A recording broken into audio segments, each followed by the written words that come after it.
Boa noite. As mulheres estão dominando o mundo. Você vai dizer que já sabia disso, eu também.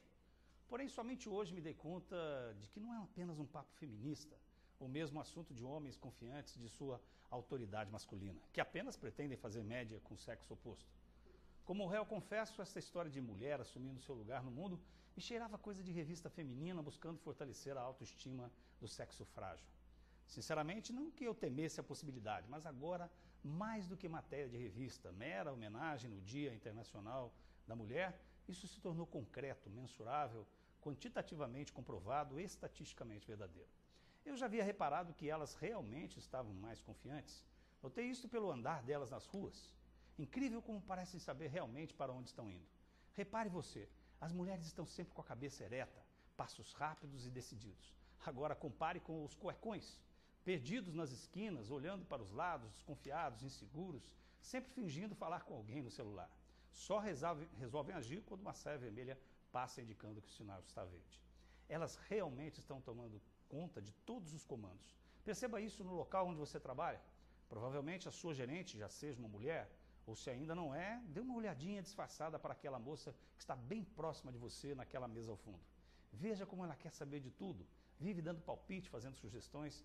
Não chega um dia atrasado e quando você lhe pergunta sobre algo, ela responde como se já tivesse ensaiado a resposta. Começou a trabalhar na empresa meses atrás e já sabe tudo o que você demorou anos para saber. Está terminando a faculdade e lhe informa o que pensa em fazer um curso de pós-graduação. Viu só? E na escola, na faculdade, quantas mulheres tem na sua sala? Se forem muitas, melhor é você ficar calado, já que a maioria sempre vence. Se forem poucas, ligue o sinal de alerta, pois quem determina o ritmo das aulas também são elas. E se for apenas uma, não se engane, certamente é a mais inteligente, aquela que senta bem na primeira fila, que toma nota de tudo e parece tomar nota até da sua nota, já que você ficou para exame e ela...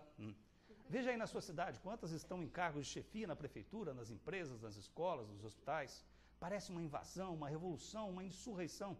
Cadê aquela dona de casa, a rainha do lar? Onde foi parar na Amélia aquela que era mulher de verdade? São muitos os sinais e eu gostaria até de estender o assunto, mas peço desculpas, pois vou ter que parar por aqui. É que neste momento, quando eu estava escrevendo esse texto, minha mulher precisava usar o computador e eu ainda tinha que arrumar a cozinha. Estamos começando mais uma edição do Hora da Verdade nessa segunda-feira, 27 de janeiro de 2014. Você ao vivo e em cores aqui no Hora da Verdade, mais uma edição. E quem são as entrevistadas e o tema dessa noite? A jornalista Natália Carvalho apresenta pra gente. A página Moça, Você é Machista foi criada em setembro de 2012. O principal objetivo era alertar sobre a reprodução do machismo pela própria mulher. Depois, outros temas também foram acrescentados para a discussão, como homofobia, racismo e todos os outros tipos de preconceitos. A página ganhou o cenário nacional e é uma das maiores do Brasil sobre o tema e conta atualmente com cerca de 300 mil seguidores. Outro assunto abordado na página é a violência contra a mulher, tema que, infelizmente, tem se tornado comum em nosso cotidiano. Um dos casos recentes é o desaparecimento da funcionária pública Andréia Araújo de Almeida há quase 2 semanas.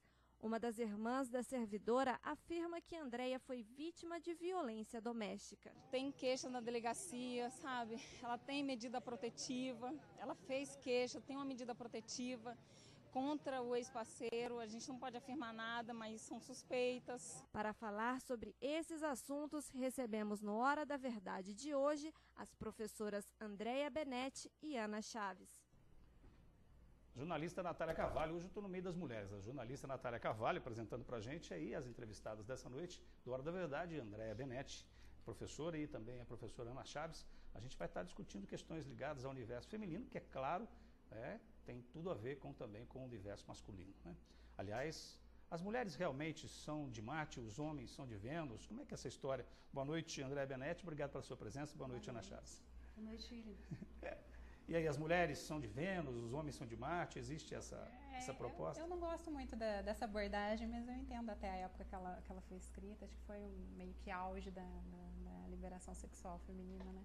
É quando a gente fala esse papo de que as mulheres são de Vênus, os homens são de Marte, geralmente é para falar do romantismo, né? Atribuído à mulher como se fosse forma natural. Eu vejo mais como cultura, uma forçação cultural que a gente está quebrando aos poucos, mas está aí, é um livro muito vendido.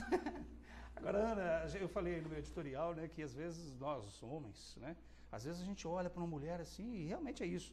E fica falando, nossa, parece que essas mulheres sabem onde vão e aqui nós vamos, os cuecões estão perdidos aí no meio do caminho. Você acha que se é que a gente pode falar assim de revolução, de evolução, isso mexeu muito com o universo masculino, essa questão se é que existe uma nova mulher, como é que está esse universo masculino e feminino, complementando um pouco essa resposta, inclusive, da Andréia. Boa noite, obrigado pela presença. Boa noite, William. Vamos retomar um pouquinho, né, já que sou professora de História, né, é claro que a gente tem hoje uma configuração de uma subjetividade da mulher diferenciada, né, do que era 30, 40 anos atrás. Vamos lembrar que... Vou dar um exemplo para você, não sei se você sabe disso da história de Poços de Caldas. O primeiro professor de Poços de Caldas era um homem, que era um farmacêutico, o mestre Sá. E ele tinha, né, como uma segunda profissão, a docência. Ele era professor. E como que funcionava a escola naquela época? Era uma sala na casa do professor. Então, ele era professor de meninos, as meninas não tinham professoras, e ele era professor e farmacêutico. O salário dele passou a ser tão baixo, tão baixo, tão baixo, que ele simplesmente fechou a porta da casa dele. Resultado, nenhum menino de Poços de Caldas tinha professor. E por que ele fez isso? Porque a docência passou a ser uma profissão de segunda classe. E quem foi ser professora? As mulheres ricas de Poços de Caldas, ou seja, portanto, aquelas que não precisavam do trabalho para sobreviver. Então, quando você vê a mulher hoje, logicamente que mudou muito, infelizmente, né? E aí você fala, né, nesse editorial seu, que a mulher está assumindo o seu lugar no mundo. Lugar nós temos, mas uma maioria de cuidadora, de filhos, de pais, mães, filhas, alunos, alunas, maridos. Então, esse lugar nós temos. Mas o que nós precisamos não é assumir o nosso lugar, é assumir as rédeas da nossa vida. E esse é o grande desafio que nós encontramos agora no século XXI. Quantas de nós temos as rédeas das nossas vidas? Com os nossos desejos, nossos sentimentos, sem pensar no julgamento do outro, sem pensar no julgamento da outra. Quantas de nós conseguimos assumir as nossas vidas? O lugar está aqui, mas o problema agora é esse, né? O que fazer para sermos senhoras da nossa própria existência? E vocês acreditam que a mulher, né, hoje, ela realmente quer isso? Porque muitas vezes eu vejo um pouco, né, como homem, assim, a gente observa um pouco do discurso da mulher, mas na prática parece que isso não ocorre.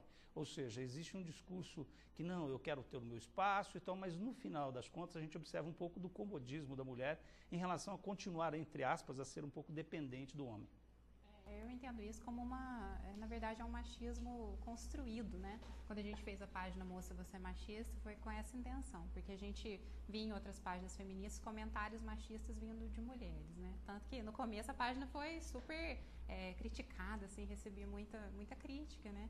Mas foi por isso, porque a gente começou a perceber que o machismo, na verdade, é uma construção social que afeta homens e mulheres, né? Você não nasce feminista e a gente, infelizmente, não nasce, não é criada com essa consciência, né, do que a Ana falou, do que é o que a Simone de Beauvoir falava lá em 1950, 40, né, a mulher realmente ocupou o seu lugar ou ela está no lugar que a sociedade reservou para ela, né, assim como o negro, ela ainda falava, né, é a mesma discussão. Então, desconstruir toda essa prática, né, olha os contos de fadas, olha o que a gente trabalha na escola, eu brigo com isso porque eu sou professora de criança pequena.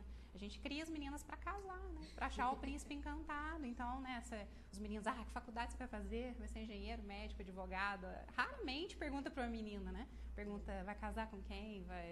Quantos filhos você vai ter? Tá quebrando aos poucos, né? Mas acho que essa construção de uma criação, de uma educação machista e sexista é o que dificulta, inclusive, o trabalho da ocupação do lugar da mulher, né? Porque a gente não se sente, né, de direito dessa posição, né? Vocês acham que nós estamos ainda numa fase transitória entre aquilo que era e aquilo que está por vir a ser? William, a gente tem que pensar o seguinte, de qual mulher que a gente está falando, né? De quais mulheres, né? Nós não temos uma mulher, né? Nós temos muitas mulheres. Vamos pensar, na Primeira Guerra Mundial, os homens que acontecia na Europa, os homens saíram para a guerra, né? E aí quem que ia sustentar a casa? As mulheres. O que elas fizeram? Tiveram que sair para trabalhar, né? A pílula, o advento da pílula, né, na década de 60, para quais mulheres? As mulheres da Europa, e foi importantíssimo aquilo. Porque a partir do momento que ela passou a tomar a pílula, ela passou a controlar, né, a possibilidade dela de ter filhos ou não. Então, a gente não tem uma mulher, né, William? A gente tem várias mulheres, né, que assumem vários papéis. O que me parece que é muito importante a gente lembrar na sociedade que a gente vive é que a gente tem uma sociedade extremamente violenta, que é a sociedade brasileira, né? A violência é um peso da história nos nossos ombros. Vamos nos lembrar que nós tivemos quase 400 anos de escravidão. Quem é o escravo? O escravo, ele é um objeto. E como um objeto, eu posso fazer o quê? Eu posso rasgar esse objeto. Então, nós tivemos milhões de seres humanos que foram transformados em objetos. E através do quê? Da violência física. Principalmente quem? As mulheres escravas, que sofriam qual violência? A violência sexual, né? Então, o que nós temos? Nós temos essa herança dessa história. Então, quando você fala, nós estamos numa transição, né? Nós estamos numa transição que ela é demorada, mas ela é real. Quando você vê uma pessoa da minha idade, uma pessoa da idade da Andréia, retomando aquilo que eu falei, que assume seu lugar na sua própria existência, isso é muito diferente da geração da minha mãe hoje, que tem 70 anos, né? Poucas foram as mulheres que tiveram coragem de romper com essa violência, seja ela física, seja ela simbólica, etc. Hoje nós temos muitas mulheres que rompem com isso, mas muitas mulheres introjetam a lógica de quem comete a violência. Mas eu acho que aí a gente pode depois seguir nisso, né? Isso e como a gente falou logo na abertura do programa, esse caso que tomou conta da mídia, inclusive de todos nós, que é o caso da funcionária pública Andréa Araújo de Almeida, né, que há quase 2 semanas, né, ela foi vítima aí de uma violência doméstica ou não, está sendo apurado, mas eu queria no próximo bloco conversar exatamente sobre esse caso específico e a gente estender um pouco essa situação específica para generalizar aí a questão da violência contra a mulher. Não saia daí, já a gente volta no Hora da Verdade de hoje.